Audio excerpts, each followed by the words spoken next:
is Media Week. Hello and welcome to Media Week. Ahead, we'll take a look at the latest GfK radio ratings across Australia, plus News Corp's latest investment into digital. But first, the competition among providers for television viewers continues to grow, with news this week that Dodo broadband subscribers are to be offered the Fetch TV basic service. It comes as free-to-air broadcasters assess the first month's performance of Freeview Plus, their enhanced electronic program guide, which marries catch-up TV with broadband content. Well, for more, our co-host James Manning, editor and publisher of Media Week, is here in the studio as always. James, great to have your company.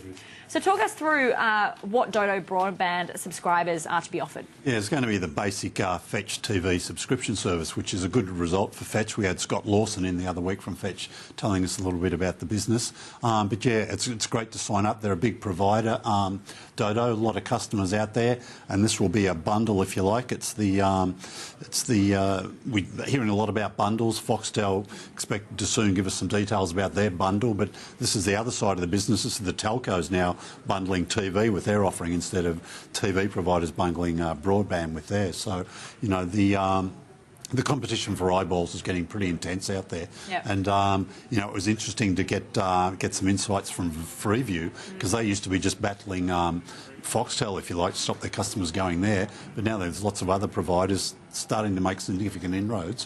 Fetch TV, one of those people. Those insights James is talking about. He spoke with Liz Ross, General Manager at Freeview, a short time ago.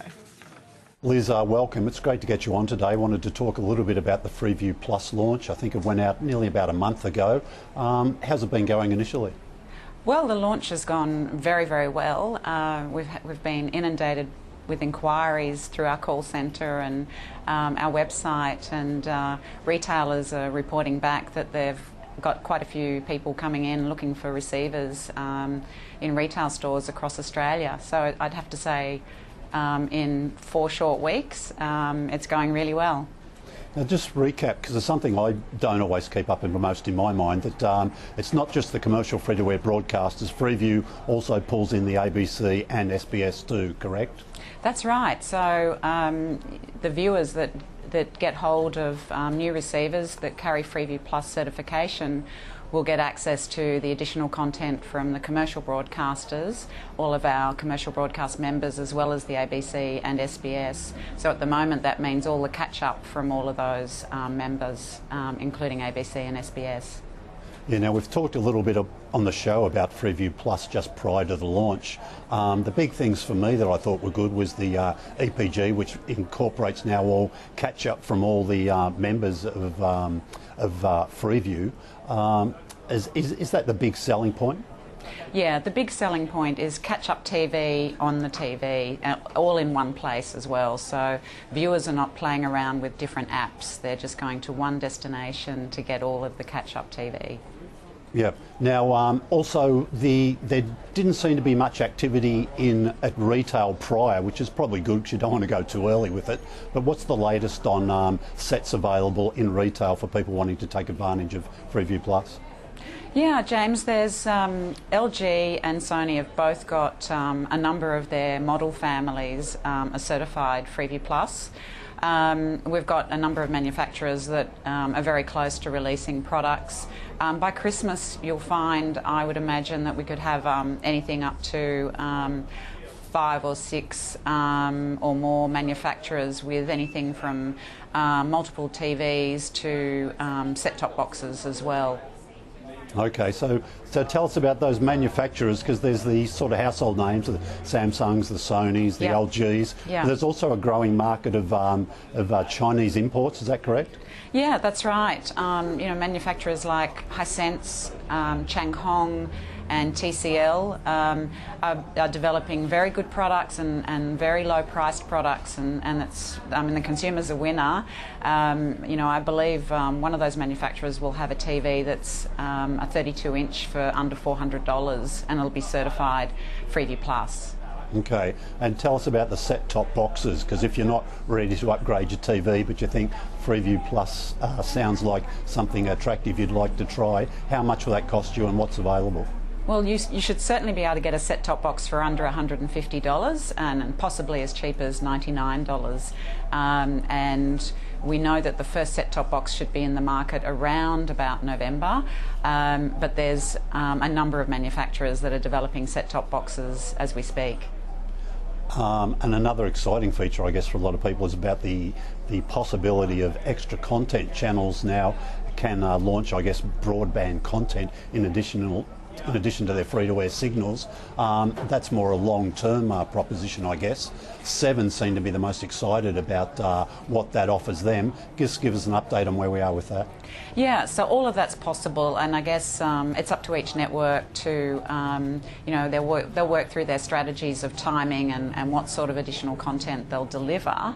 But what I can tell you is, when I look at an overseas market like Germany, one of the commercial broadcasters over there has now got 15 broadband delivered streaming channels on top of their multi-channel network. So it's adding a huge amount of choice for consumers, which is fantastic.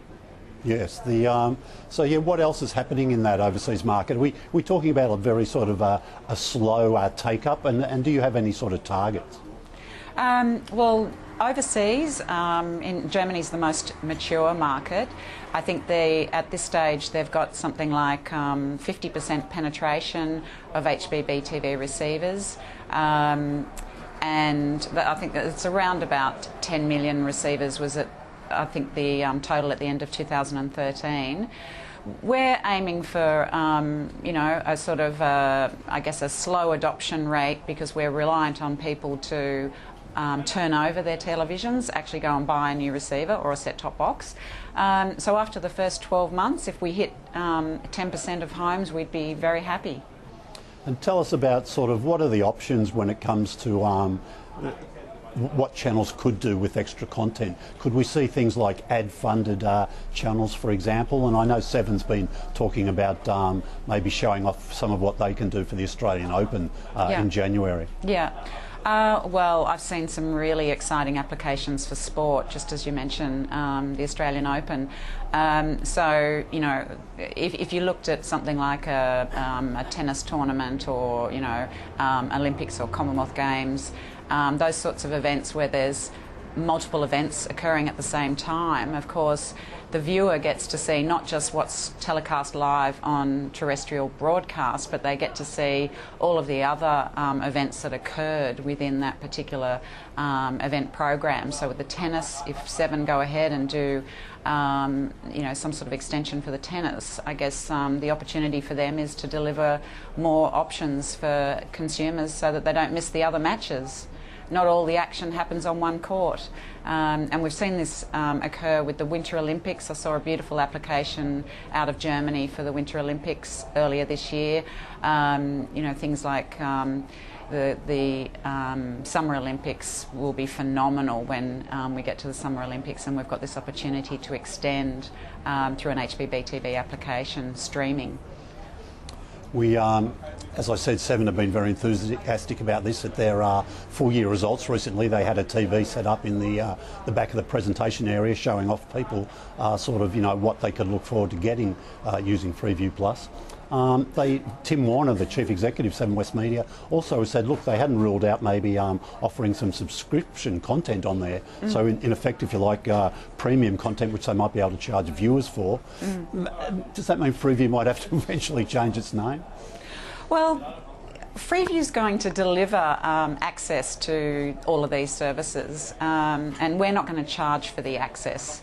So I don't think we'll have to change our name, because the networks will be making a decision network by network as to whether they do micropayments or subscription packages for consumers. But Freeview will provide access to all of the catch-up content for free, so yes. that won't change.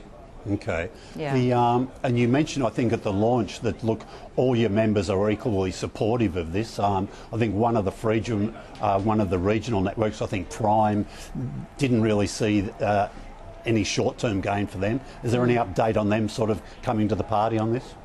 Look, Prime know that the door's open, and we'll welcome them back into the fold when and if they choose to come back. I think once the adoption rate starts to grow across Australia, and we're very optimistic about that, that the networks like Prime will choose to get involved, and again, it's an opportunity for them. But also for the viewer wins if Prime are going to push out additional content in markets as important as Canberra, for example. We look forward to them coming back.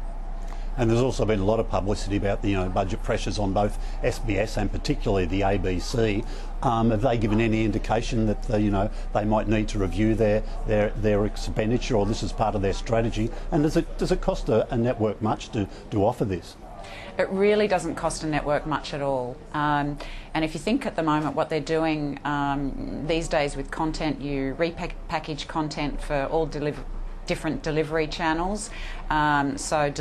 Delivering their content on a new channel such as Freebie Plus, HBB TV, is just another opportunity to grow eyeballs with the same content that they've already been delivering either live or contractually obtaining from international markets. So they're really extending the life of content, and it's not an expensive delivery method. Look, I know you've had a busy year getting all this up and getting it out and getting it running. Yeah. So I might just finish up with, is there other things on your radar? Is it pretty much this the focus for the next 6, 12 months? And what else does Freeview tackling? Well, this is the focus. The focus for us is to get as many manufacturers over the line and give Australian consumers as much choice as possible with the brands of receivers that they might be able to purchase. One of the other focuses will be, I guess soon after the end of this year, we might start looking at whether there's other delivery methods for the services, such as smartphones and tablets. So that's something that I look forward to discussing with my network members. And indeed, there could even be another platform by the time you get around to that. That's right, that's right. Yeah, Liz, thanks for joining us today. That's a pleasure, James. Thank you. Liz Ross there. Time for a quick break on Media Week. Coming up, News Corp buys into another online asset. We'll tell you how much they paid next.